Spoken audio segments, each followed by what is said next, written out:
Hello, my name is Sean Connolly. I am a PhD student here at the University of Kent.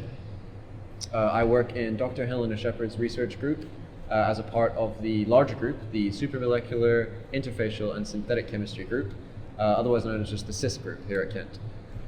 Our research group focuses on designing and creating smart functional materials such as sensors and detectors that will react to various external stimuli, with the goal being real-world applications someday.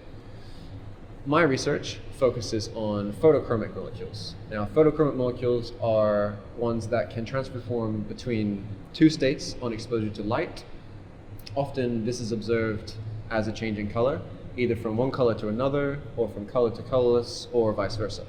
An example of this I'd like to just quickly show you. As you can see, we have this very purple solution here. And if I just turn on this light source and then apply it to the bottom half, you'll see that the color changes and fades until we end up with a near colorless solution on the bottom half, showing the photochromic action, which is pretty awesome.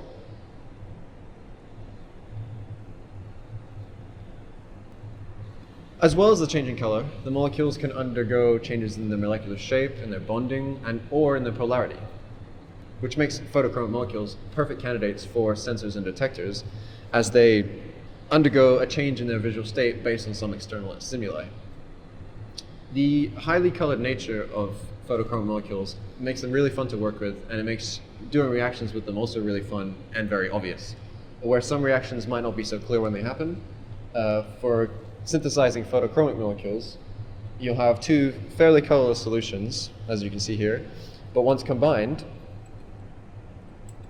generate an incredibly highly colored solution, making it very clear when the reaction takes place.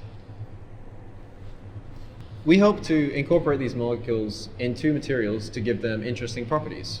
For example, polymers. You could imagine a plastic film that will change color based on exposure to light, so you might know how long it's been in the sun for. Recently, my research has led to a publication in a journal where we showed that a simple modification to the molecular structure would remove one of the undesirable properties, which is something you obviously want to do and only maintain the desirable properties. We managed to increase the photo switching speed and see the change from color to colorless happen a lot faster. Hopefully, with further work, we will be creating a novel material combining these photochromic molecules with metal complexes to generate a light-sensitive magnetic sensor where the magnetism is controlled by the exposure to light. Also, while researching the photochromic molecules and focusing specifically on looking at the crystal structures, I found that upon heating one of the crystal forms, we were able to see a change from colorless to colored. And hopefully with some further analysis and more investigation, this will also lead to a publication in a journal. Undertaking my PhD here at the University of Kent has allowed me to constantly grow as a student and as a researcher, and to constantly learn new techniques and gain a better understanding of chemistry as a whole. Furthermore, all the amazing access we have to all the analytical techniques and equipment that you could possibly need helps to make the research progress quickly and efficiently.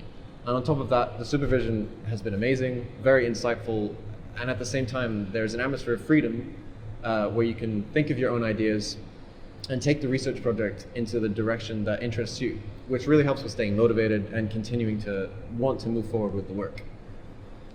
I'm really excited to keep working here and finish my PhD, but I'll surely be very sad to leave when I'm done.